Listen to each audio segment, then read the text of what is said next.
Welcome to the BumbleKast. I'm your host, Ian Flynn, the Bumble King, and joining me as always is my Bumble co-host, Kyle, JCRB Krause.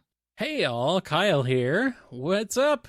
It's Wednesday, and it's time. Although we're not doing a priority episode today, weirdly enough. Yeah. We burned through all those, and now we've got some time. We're going to jump into some standard questions. I told you we'd start catching up, didn't I? We're not catching up, Ian. We're just... a year and a half ago, but I told you we'd start, and here we are. We're not catching up, Ian. It's just... We are digging to the core of the earth from the top of Everest, but we are digging. Give me that spoon. We are digging our grave, yes. Digging our own graves, yes. This is how it's going to be. Where do these questions come from, sir? These questions all come to us courtesy of our YouTube commenters. So let's get started off with this one from B. Comet. Did you like the idea of Knights being part of the Sonic universe? Since they made crossover appearances with each other before, I can see both IPs easily sharing the same universe with no problems. I mean, there might be a few, but, you know. I can see them occupying the same thing very well. The only thing is I would worry that Knights as an IP would get consumed by Sonic. And I feel bad about Knights and Knights fans in that instance, you know. Not like Sega's doing anything with Knights anyway. I know, but I would feel bad if Knights survived as like a subset of Sonic. Yeah. But is that okay if that breathes new life into it as a side franchise? I don't know. I see a good argument for both. Yeah. It's tough to say. I know we've been over that one before. It's like, do you kind of dilute Knights by making it part of Sonic, or do you just let Knights languish in obscurity forever? Here's one from Joma. Say SEGA does the unthinkable. They reopen Pandora's box and allow romance in the books again. What would be the inciting incident of the inevitable apocalyptic shipping wars that are sure to follow? I'm not expecting a serious answer, as it is a silly question. I just like the silly phrasing. I dread that day, that dark horizon. Well, I mean, would you actually take the opportunity to explore Tangle and Whisper on the page? I feel like that would be the safest opening gambit. Yeah. I think most folks are okay with that idea, but I don't want to see the discourse. It's already at a bare simmer at all times. You take the lid off, it's going to boil over. I do still want to see Canon, Tingle, and Whisper, though. But also, at the same Vector time... SB or Charmy's two dads, come at me.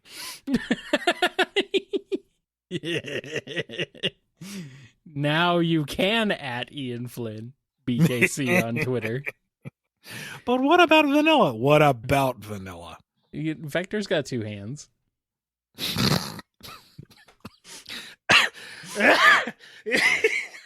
I killed him. I think I killed him, Ian. No. We are a family show, Kyle. Family. I know. Isn't it a beautiful family? Vector, oh, God. SBO, and Vanilla. It's a lovely family. Next question. I have opened the door. See, I opened the doors and you take it there. We got the boil over. I'm just going where it's already third degree burns. I'm just going where it was already going to go in the comments anyway, you know? It's better to get in front of this stuff than to let it just like suddenly come up out of nowhere. Next question. Move on. Retreat.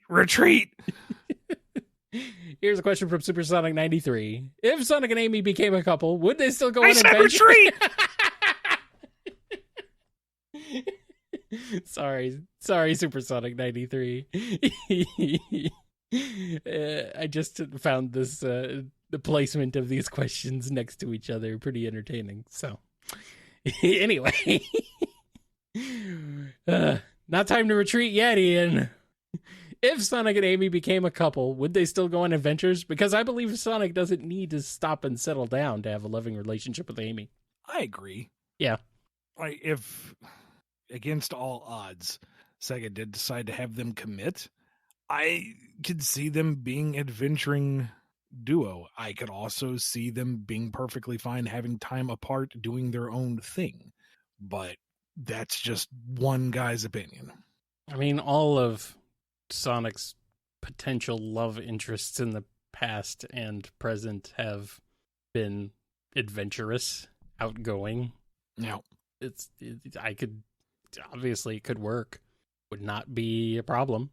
Except maybe Elise, I guess, but we can retcon her character. I mean, her whole characterization is that she is repressed, so. True. There's room to grow from that. If the powers that be allow any growth whatsoever. Nuclear Energy has a question. Uncle Chuck and Chuck from Sonic X have a science off. Who would win? I gotta give this to Uncle Chuck just because he figured out a way to transmute flesh into metal. Yeah. I mean, it wasn't a good thing ultimately that he figured that out, but no, but it was for medical purposes. The intentions were pure. Yeah, it's not his fault that Julian was a jerk. Well, I guess. Here's a question from Geo Knuckles. Team Dark or Silver and Blaze versus the Homunculus. Who would win, and how would it be like if Mephiles was in FMA? This is 2 questions, buddy. Also, I'm not sure what they're talking about when he says homunculus. Is this a thing? Do you know what they're talking about? Well, I mean, we could split hairs and say whether it's the sins or whether it's the army of homunculi that Father crafted for. Are you sure they're not talking about the cornflake homunculus? Yes. What? Cornflake homunculus? Maybe don't look that up. Yeah, I don't think I will. I'm quite content not knowing what you're talking about. Thanks, Jim Sterling. To be honest, short of Shadow, I don't think Team Dark could survive running into the sins. And even then, it'd be if we got a Chaos Emerald in the mix, maybe he does okay. Without it, he's living on borrowed time. Given how Mustang and Lust went, I think Blaze will be just fine. If you know what I'm talking about, you've already got the mental image and you are cheering. And Silver, if he can get on the offensive fast enough, he'll be okay. I worry that he's too genteel and it wouldn't take long. But then again, the Sins also kind of pulled their punches to toy with their prey, so he might have that saving grace. As for Mephiles, I could just see him manipulating everybody just like Father. I mean, honestly, when you get down to it, the Imp in the Flask is very Mephiles-esque. So, swap out the roles almost. Actually, come to think of it, the Sins, but with that sick black and purple color scheme from Mephiles, that'd actually be pretty neat. Huh. Fan artists, you know what to do. Would they survive teaming up with Gabriel Knight and going up against the Sins of the Fathers? Wait, no, that's something completely different. Never mind. That's a very obscure reference, probably, unless you like PC adventure games from the early 90s. Here's a question from Green Soda. How Tails feel about Launchpad's way of crashing instead of landing down safely? Plus, how does Tails interact with Gyro? Again, this is 2 questions. If we're talking like new DuckTales, where Launchpad is intentional, at least to a degree, Tails wouldn't like it. You're destroying heavily precision instruments. You're supposed to fly. The one time with the X Tornado, Tornado 2, whatever you want to call it, and the egg carrier, that was an oopsie. That was an oopsie daisy. That was rushed out of beta. That wasn't intentional. You can't just be flying planes into mountaintops to fight evil witches. Sure, that's kind of cool in its own way, but you can't do that. And likewise, I don't think he would tolerate new Gyro's attitude. Yeah.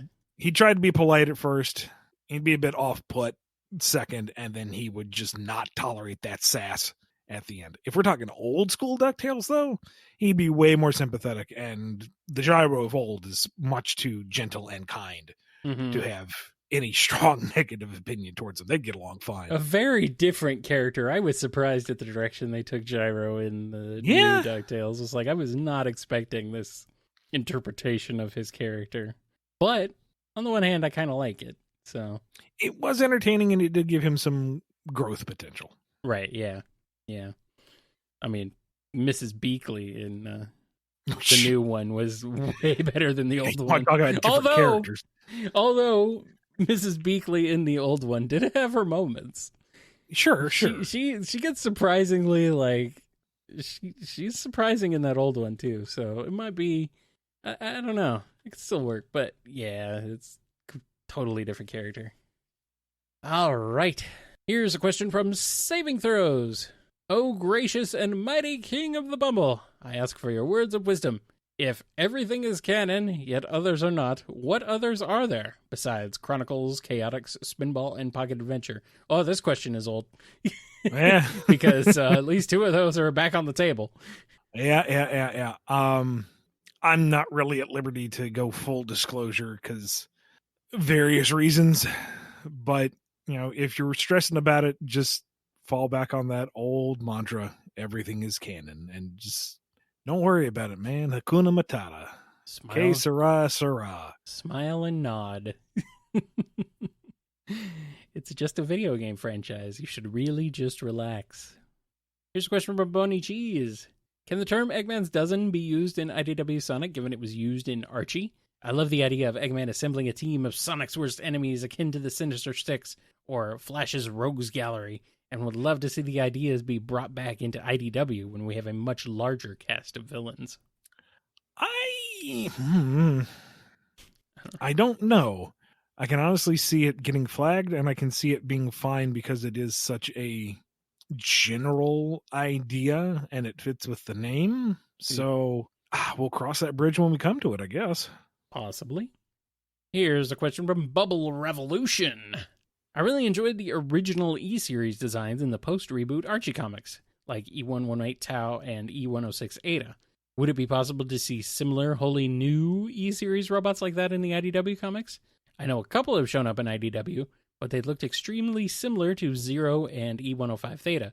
So I wondered if there was a mandate about E-Series designs, or if it was just a creative choice for those stories.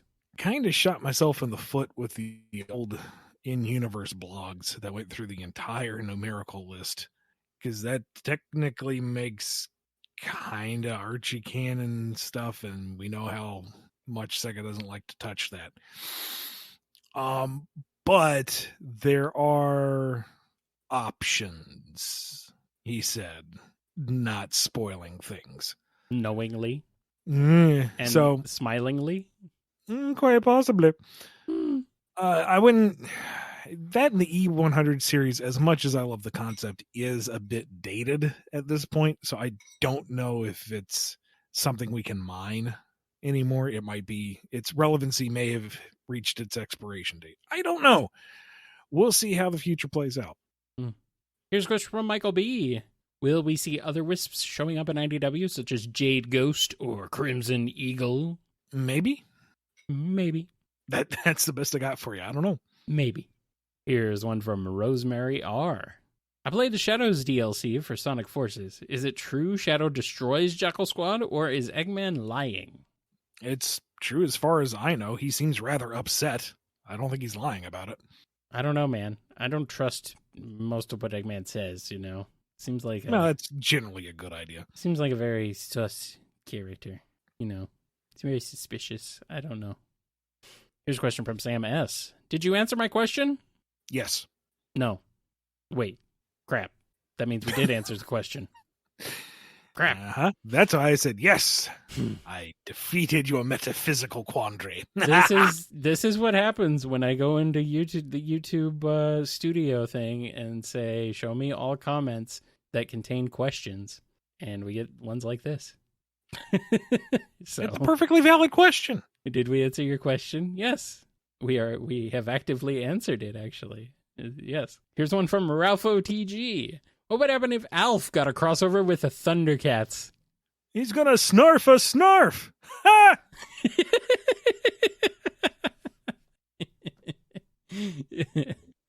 I think Alf doesn't get enough credit.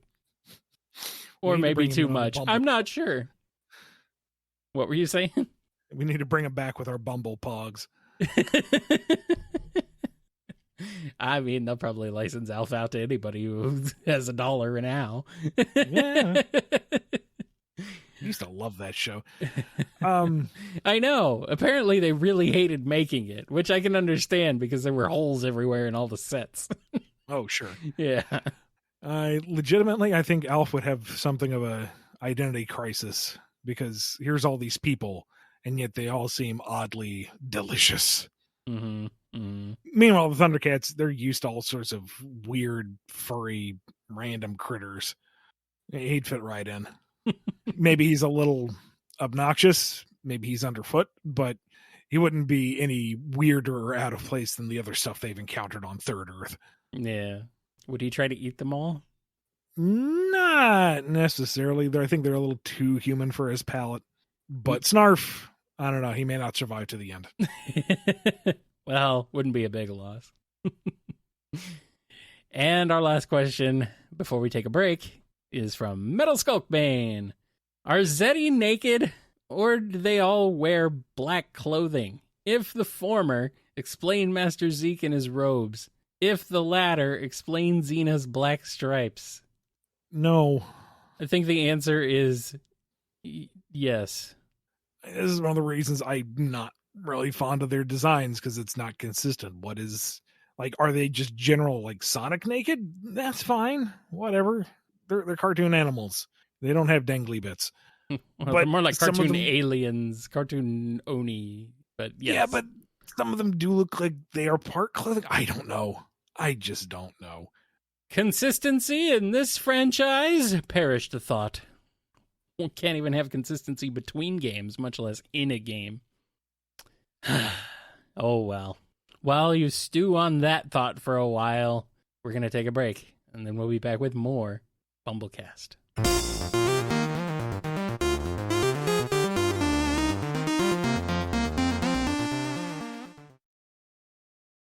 We're back, and it's time to get started off with a question here from Necromage. Why didn't Starline program Kit to be as loyal to Starline as he is to Surge?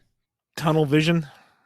He thought he had manufactured the perfect little henchman that would do what he wanted when he wanted, and if there was any sass, he would have the hypnotism. He didn't need to build in blind loyalty because he controlled them at a very basic level, except he fell prey to the very thing that he was afraid of, which is the two of them having a free will, and they managed to think outside of his little box. Yes. Yep. Well, sucks to be him. Here's a question from Certified Nobody. Did the Vietnam War occur on Sonic's Earth? Very odd question. I'm going to assume no. There's probably a very similar war. It just wasn't called Vietnam because real places don't exist. There is no Vietnam. But I do not quite understand what this question is supposed to be getting at. Like, well, if it's Earth, I get it. I get that. Previous references, then how aligned is it to Earth's actual history? And I'm going to say not at all. Yeah. I'm assuming. I'm hoping. Let's not go that direction. We don't need that. We don't need to go that way. Here's a question from Goosey Tante. I have a question about Mega Man regarding his teleporter. How does it work? And when can he and cannot use it? I remember during Worlds Collide, he saved his brother from getting attacked from the roboticized robot masters. He teleported in, grabbed blues, and then teleported onto a nearby rooftop. Can Mega Man teleport freely depending on his location? I don't think I ever came across a in-canon explanation.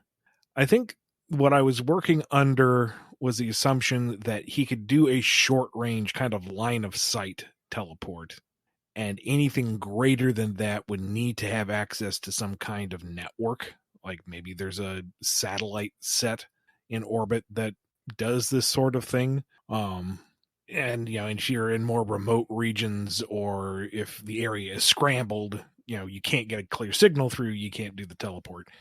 It begs a lot of questions, like if instant matter transportation is possible in this era, what does that do to the shipping industry? how does that affect produce? How does that affect global commerce? And that got to be a real big question real fast, so we just didn't dwell on it. It always gets hand waved away because Wiley's blocking it, or it's jammed, can't use it in certain areas and stuff. So, yeah, whatever. Makes some sense. Maybe there's just teleporter jammers everywhere. You can only teleport to certain locations at certain times at certain places. Something like that. Or maybe Dr. Light just kitted out his special boy with some high-end gear. I don't know. With all the best stuff. Because he knows what's up. He needs all the best stuff. Here's a question from Team Kingdom Key. Could Nicole have found a way to become a fully organic Mobian with controller for nanites, with a possible AI backup stored somewhere else? In theory, I mean, this is a science fantasy series. Nigh upon anything is possible. I wouldn't want that, though, because that feels like having your cake and eating it, too. It's, part of what was so interesting about Nicole was her finding her humanity, growing from the base computer into a fully realized individual. And the pursuit of becoming more realistic, I guess, could potentially culminate in being flesh and blood. But I feel like there needs to be some kind of trade-off. There has to be some kind of sacrifice. So sure, she could be flesh and blood, but she wouldn't have the connection to the city anymore. She wouldn't be able to interface with any of the technology like she used to because she was just normal. And having the AI backed up somewhere, I don't know, it feels like having everything at once. It's not as compelling to me.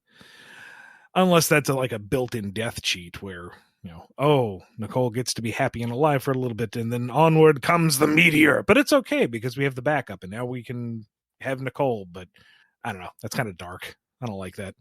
She doesn't need that in her life. Lives. End of life. No. Nicole's had enough. Leave her alone. Yeah. Yes. Don't put that on her. Here's a question from Daventhal. Can I just ask why whenever the Sonic/DBZ comparisons are brought up, you always insist that Tails would be Gohan? I've always thought of Tails as being more the equivalent of Krillin. Best friend of the main character, known each other for years and years and years and years, and basically grew up together. Plus, just look at the Kienzan. Sorry if I misspelled. Kienzan. Look at the Kienzan. Sorry if I misspelled that. It could totally be easily shot out of Tails' spinning tails. You do bring up an excellent point. A Kienzan from the Spinning Tails would be boss. But to me, Goku and Krillin's relationship is longer term. They both started off as children. They both started off as students of Roshi. They started out as rivals and then became mutual friends. And then they became best friends. And, they lived out their lives, and Goku went on to huge accomplishments, and Krillin kind of eventually just leveled out. He gave up on his more devout Buddhist ways and kind of just settled down and became a family man, which, good on him.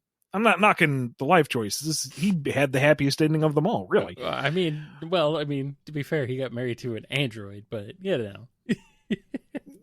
cyborg, but I mean, technically, yes.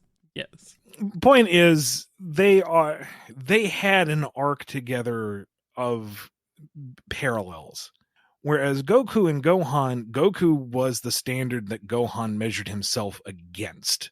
He is the level that he had tried to achieve, at least at one point, and where they have, for a time, were equally powerful. That was a long time ago, but it was there.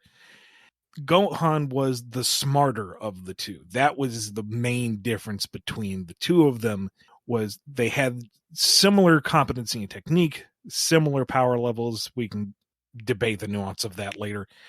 But Gohan was the intellectual between the two of them. Gohan was, not necessarily stupid. Again, table that discussion. But Gohan was the academic, where Goku was the focus purely on the martial aspect of things. And that's what I see in Tails. Tails grew up in Sonic's shadow. He aspired to be like Sonic, not his rival, not his compatriot growing up together. He was trying to catch up. He was trying to reach his level. And now, in a lot of ways, he has, except he's also the intellectual. He's the smart one. He's the look before you leap. He considers things, whereas Sonic is just going to do. And there's still that level of Tails wanting to surpass, to go further, to unlock his full potential, where Sonic and Goku are both, always and perpetually exponentially growing. I see that parallel more readily than with Krillin. I don't really see a good Krillin to Sonic myself. But this is all, just personal taste. So if you disagree, that's fine. It's not like this is official or anything. All I know is that every time Dragon Ball gets brought up on this show, the comments are a mess. So you guys have fun down there. You guys have fun. Here's a question from Isai. When did you and Aaliyah meet for the first time? Any funny / heartwarming memories you want to share? Yes, but how much should be withheld for discretion? I mean, private life and all that. Sure. We first met at the airport. We had been in contact for a while and decided to finally meet up, and picking her up at the airport and just driving home. And we talked as if we had, known each other our entire lives. It was the most casual and comfortable conversation ever. And that right there was kind of the moment where I thought, you know what? This might be it. This just feels right. Everything is clicking. This is just nice. And it turns out I was right. Ha ha. Yes. I have an anecdote about this that I've been told. I wasn't there, obviously, but I've been told that she was ranting about money for the first thing was ranting about American money and the way it looks and feels. Well, I mean, she's not wrong. I mean, but... it is weird and gross, but yes, and it looks dumb. But that's the only thing I've been told, I think, really. The first time I went north to visit her family and stay at her place, she had warned me ahead of time that her German Shepherd, Princess, was a rescue and did not like men. Kids she was fine with, but men, especially in a hat, reminded her too much of her former owner and just did not trust. Would follow and if their neighbor would come over, she would just follow him around with a low-key growl and just watch until he left the house. And I had a small fear of dogs. I was a lot better at that point, but, I had bad history with large dogs. I was nervous around aggressive dogs, so I'm thinking, this is going to be a long visit. But, it was worth it. We'll just, see how it goes. So we get there. And I'm stealing myself because here we go. It's a German frickin' shepherd. And she barked once and then was absolute putty in my hands. Ears back, eyes big and shiny, tail wagging so hard she can barely stand up. She tripped walking into the house because she was paying so much attention to me. And Leah and her mother are standing there gobsmacked going, "What is this? When did this happen? Princess, what is wrong with you?" And it's like, well, she's perfectly fine. Aren't you, sweetie? Aren't you? Mushu. And she's just like, yes, I will die for you. I love you. And so that was another moment where I thought, you know what? This is probably meant to be. This is going to work. Well, that's adorable. Where did you guys meet online? Or do you want to even go into that? Well, I mean, par for the course. It's an old Sonic forum. Yeah. We're both fans of the comics, both fans of the games, and mutual interest, and we just kept in touch over the years. Was that Sonic HQ? Oh God, it's been so long. Who knows? I think so. This is back in the days of the B scene chat rooms, Yeah. It's when funny. AOL Instant Messenger was new. When folks still had ICQ accounts. I know some folks still use ICQ, but when ICQ was the hot new thing, back in the old days, along with the mastodons and the pyramids. Yes. Gosh, it's just kind of funny that I think we were all on the Sonic HQ forums at around the same time, but I never knew who you guys were, and obviously you didn't know me. So, and I didn't post much there. I mostly lurked a lot. So, but funny we were all there. And that was ages ago. Then I eventually just migrated to the OCR forums, and that's when I actually met Aaliyah. And also when I met Jennifer. So, yeah, that was fun. Lies! Up. Not lies! Nope, not lies. And now here we are. Here we are, and what a road it's been. Yep. Here's a question from Justice. I have to say that Starline and Surge seem to have that Sally and Sonic dynamic. You have the calculated, scheming, and responsible leader that does all of the boring stuff, with the chaotic, impatient speedster that wants to do her own thing. Is this purposeful or a coincidence? I think you're not wrong if you look at it in the broadest sense. Yeah. But Starline and Sally are... Yeah, it's a bit of a reach. I mean, I get where you're coming from. I can't say that you're wrong, but she's not really scheming. You know, she's just analytical. She's tactical, thoughtful. She's not Starline. Sally could be scheming if she wanted to be. I guess, but I feel like she would prefer to do things on the up and up. Yes. Like if she had to scheme, she would not be happy about it later. Surge and Sonic, I mean, yeah, that's the point. They're supposed to be analogs, but I mean, it's the hot-headed and the smart guy clashing. That's kind of how it goes. Yeah, I mean, it's a very common trope. It is. I mean, yeah, like again, you look at it at a large enough macro level, sure, but I wouldn't call that. It was definitely not a purposeful comparison that I was aiming for. Mm-hmm. Here's a question from Vivio, the Shadow Mage. Would Fink from OKKO Let's Be Heroes be a perfect match for Surge's voice? She was a punky minion of one of the main villains, and she is also a quote-unquote damaged character who is literally a lab rat given sentience. Yeah, I think it could maybe be. I feel like she's a little too high-pitched for what I think for Surge, but I'm sure the actress has enough range that she could pitch it down and hit the same general inflection. That could work. Cool. Here's one from Clara V. Metal is stated many times as equal to Sonic. How can he lose each time they fight, then? Because Sonic has that certain special something that lets him go plus ultra as he believes in the self that believes in it. It's the hero overcoming adversity. That's it. Plot armor. Yeah. He's the hero. He has to win. It's Sonic has that law. certain chutzpah that you just cannot replicate in a lab. Yeah. Yep. He's not actually equal to Sonic. That's not actually true. Because Sonic has something Metal doesn't have. A pulse. Yeah. Sweat glands. His name on the title of the franchise. That's what he doesn't have. I mean, one word of it is, but that's it. Here's a question from Laren M. With your experience writing the Encyclopedia, how do you approach incorporating old canon into stories via references or trying to incorporate it into modern canon? Would T.R. Bubowski and similar things be off the table? Or do you just have to get the okay from SEGA and it's fine? SEGA has been less than enthused to make a lot of deep cut references or even shallow cut references. So we haven't done too much of that. Yeah, you can't sneak them in quite the way you used to be able to. Yeah.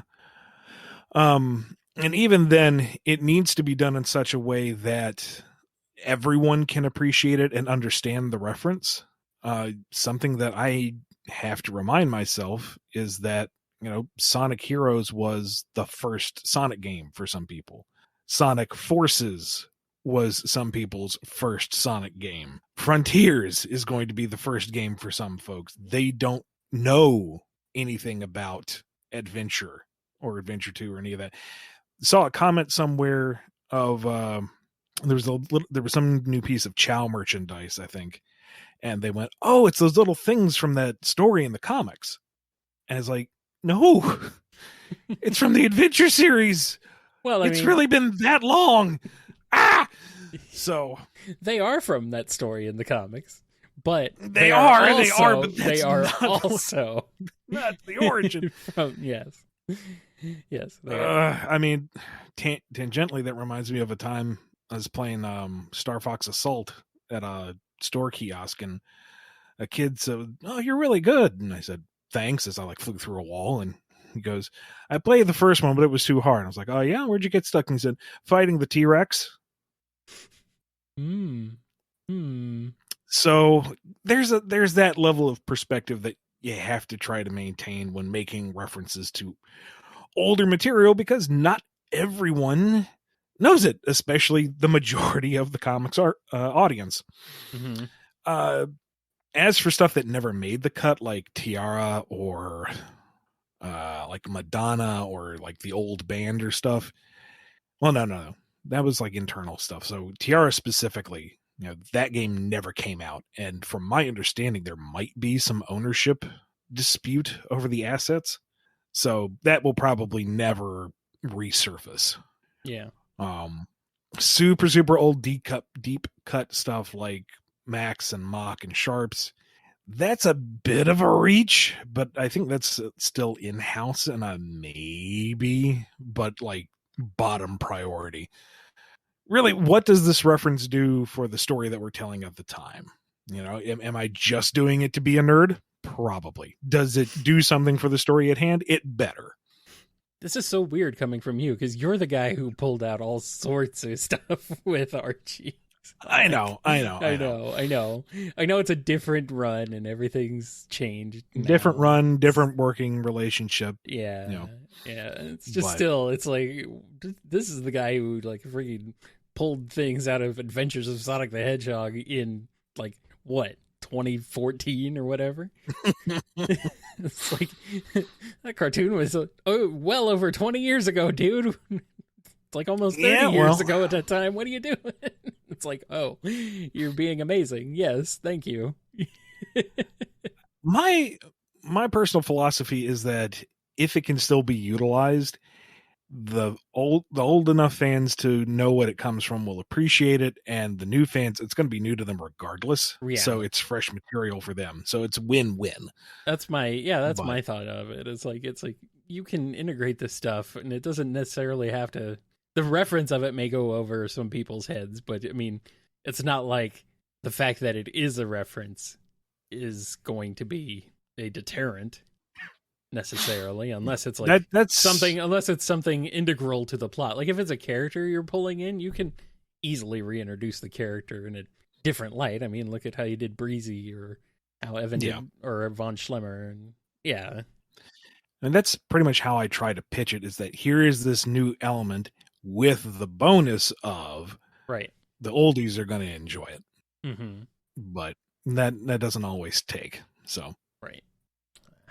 Oh well, maybe someday we'll get the Freedom Fighters back. Here's a question from Miles T. Prower. Do you think we'll be able to see aquatic animals in IDW? I miss Razor, and he had an amazing design, so I wondered if we could see something similar. Maybe. We have a squid. We touched on this earlier. We did, but we do have a squid already, so. Octopus, thank you very much. My bad, sorry. You're right. I mean, he may I was hoping that he would serve as, the introduction of the idea, and we could do more with it, but it might be that he is the exception that proves the rule. We'll see. I mean, we haven't even hit we hit one major milestone with number 50, but the book is still relatively young, and the franchise is going in new directions, so we'll see. I cannot tell the future. It's relatively young if you compare it to, Archie Sonic. Or even Sonic the Comic. Yeah, that's true.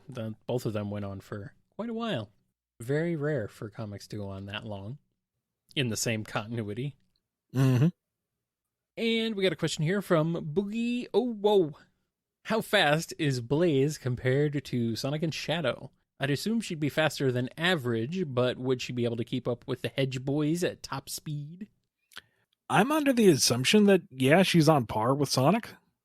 I Yeah. mean, she played just as fast in the Rush series, and she seemed pretty darn quick in 06. So, Yeah, pretty much. And our last question for this episode comes to us from Satsune W. Finally, I can ask my most burning questions. How many inches are in a kilometer? Please answer quickly. The test is almost over. 39,370.1. Well, there you go. So many inches in the kilometer. Well, Now, you know what they say, give them an inch and they'll take a kilometer. Yeah. Now you're mixing forms of measurement. How dare you? All I know is that I'm very done. All right. Well, fine. Let's be done then.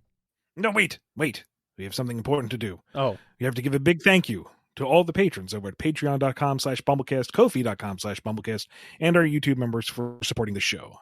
Big thank you to Daniel H., Alex P., James K., John B., Jennifer R., Robotnik Holmes, Samuel P., Sam Cybercat, Torchbound, Mike B., Dave M., Coupling Crew 128, Salute Your Cat, Andrew D., J. Frost, Duas Disdin, Hero of Light 13, Professor Scruffy Matt, Ryan D., Chris A., Sony Noni, John M., Jib, Don B., Yami M., Lee H.K., Lisa M., Fiona M., Chevelle, Invade Turbo Tunis, Ben Wolfsbane, Sonic, Keeper of Monsters, Axis, Tick, Scurvy, Pirate Hog, Xander, Ernie the Painter, Final Neil, Jonathan just really likes Princess Sally, The Name is X, Justin S., Zolaris Stain, Nemric, Godzilla, Arc Fighter, Dadler the Dalek, Chaos Universe, Sonic Legacy, Ava Arctic, Badante Cat, Dove, Quaggle Gaggle, Professor Rye, Red the Supernamic, Nondal, Cameron H., Chad Les, Jennifer H., Just a Mountain Soul, Sapphire Scarletta, Alphamon or Yukon, Joshua S., Omega Watt, Finest Cacophony, Preston M., Starlight Seg, Jolene B., Sonic 84, Noah S., Alex G.S., Kojiro Highwind, Dapper Shink, Sonic Superfan, Awesome Cakester, Radry, Chase L., Ty H., Callan Q., Twilord, Red Wolf, Nabius, Cosmic Cooking Hunter 77, and Tails, Derucival, Maddie H., The Disgayan, KJB, John the Real Waluigi, In Zephyr, Wild 48, Mox, T Ranger, The Marble Gardener, Owen BD, All of the Stars, Chaos Sonic 1, Miles of Prower, Navarre, XDel, Agent Kaz, For Sonic Fan, Puppy the Scholar, Rhythm Raccoon, Miggy Sawdust, Pigdan 20, Ty Cyan, Lewis J, Michael P, Delta God 77, Curly Quills, Ozjam Shimmy M, Angela V, Fang the Werehog, Mr. Murderbird, The Giant Murdering Bird, Stupid Ugly, Classic Sonic, Nova Poly Duo, Chaos Shadow, Timon B, Thievius, Smiley 21, The Flower Garden, Sammy S, Lacey M, Unlikely Veronica, Phi, Sterling Sonic, Sonic Underground, Rocket Man, Windskull, Delontai, Sky the Desu, Supernova, Indabin, Superior Pizza, Sonic Padge, Tetsu Knife, Thigolf, Crowbo, Sonic Mania 2099, Adronis, Nils, Finds Cacophony, Wild Psycho, The Cartoonist, Butter Noodles, Miles Prower D, Peter M, Frost the White Lion, Danny the Light, Ryoku Shion, Meta Mode, Wheels 282 Hedgehog, and Jamal S. hopefully I didn't Big leave it out of the thank episode you. this time. Yeah, if you're hearing this, Kyle made another oopsie. I might just leave this in just anyway. And also put the list in. Hopefully. That's going to wrap us up for this episode of the BumbleKast. We'll see you next time. Until then, be good to yourselves, be good to each other, and look forward to the next BumbleKast. Why didn't Starline program Kit to be as loyal to Starline as he is to Rouge? Wow. Take two. I can't read. To be fair, most of the letters there are in her name, just not in that order, and you're missing a few. Missing one. Only one. Just the S. And the O. Shut up. Yep. I'm your old-timey radio announcer, Ian the Bumblest of Kings, and joining me as always is my compatriot on the airwaves, the irredeemable Kyle Jickaber Kraus. I truly am irredeemable. This episode sponsored by Asbestos. That burning sensation isn't fire. The tingling means it's working. This episode brought to you by Bumble Cocaine, and you need a pick-me-up, just give it a sniff. Dr. Whoopin' Cough's medicinal brandy for children. Your baby have the cholera? One swig of this and they'll leave you in peace for the entire evening. Heck, two, and they may leave you alone for the whole week. Give them enough and they'll leave you alone forever. Co-sponsored by the Morticians Association. 4 out of 5 dentists agree. Smoking is good for your teeth. Need to curb that nasty appetite? Try sugar. By the teaspoon, by the pound. Shed those pounds by enjoying God's lovely white elixir, distilled from the finest bee vomit. Demonetized. There is no consistency across the Sonic brand. There hasn't been, ever, since 1991. Actually, probably before that. Unfortunately, this is just where we are now. This is what we're stuck with. This is 30 plus years. Kyle is the anchor translator. This is what happens.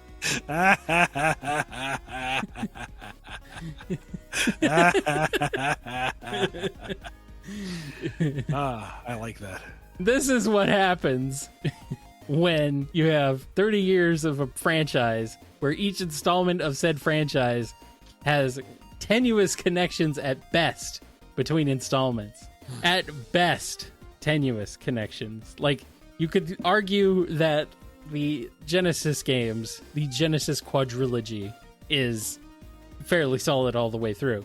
But then you have stuff like Sonic CD, and then you get stuff like 3D Blast, and where does that take place? And you get like stuff like Fighters, and then where does that take place? And blah, blah, blah, blah, blah.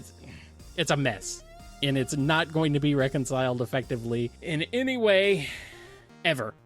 And I think it's time to accept that. And that's not counting all the ancillary media. Anyway. You've been listening to the BumbleKast, a co-production of Bumble King Comics and the KNGI Network. Original theme music composed by Ken Coda Snyder. Remixed intro by T-Lopes. Find out more information, along with podcast feeder links, MP3 downloads, and more at bumbleking.com and kngi.org.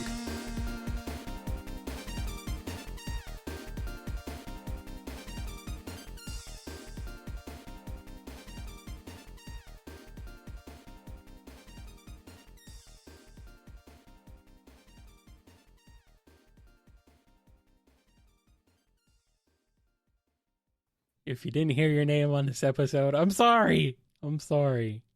Go listen to another one. We've put the list in a bunch of them, so it's okay. You'll find it. I'm 40 sorry. lashes with a wet noodle. Well, if it makes you feel any better, I was at least able to fix the podcast version. So Yeah, I saw. Yeah, I fixed that. But obviously the YouTube version's kind of stuck. I mean, could have deleted it and reposted it, but I don't know. I guess it's not that critical, but yeah, I'm a dummy. I was like, oh, all right, everything's in place. I'm done. Save, export. Then I put the video together and everything's in place. It's all done. And then I upload it. Except for the one that's not. And then I upload it. And a cursory check sounds good. Everything's fine. Go through it. I just kind of skim through things a little bit, make sure things are in place and we're good to go. And it was all there. And then it got to the public and people were like, there's something missing here. Womp I womp. was like, oh. To be fair, that's like the first time in 6 years. I mean, we just started doing the list thing, though, separate from everything else. Yeah. So we started doing that a while ago. So, but yeah, I'm kind of surprised it didn't happen earlier. So I have botched the date a few times, forgetting to change it from the old date in the video itself. So the date on screen would be wrong. I think there's a thumbnail currently that also has an incorrect date on it, but I have been too tired and lazy to fix it. So, oh well. We were making the show back in 2002, don't you remember? Wait, really? No, one of the recent minis, the thumbnail with the date on it says 2002 instead of 2022. Oh. No. We've only been doing this show since like 2015, dude. I don't know, man. It's only been 7 years.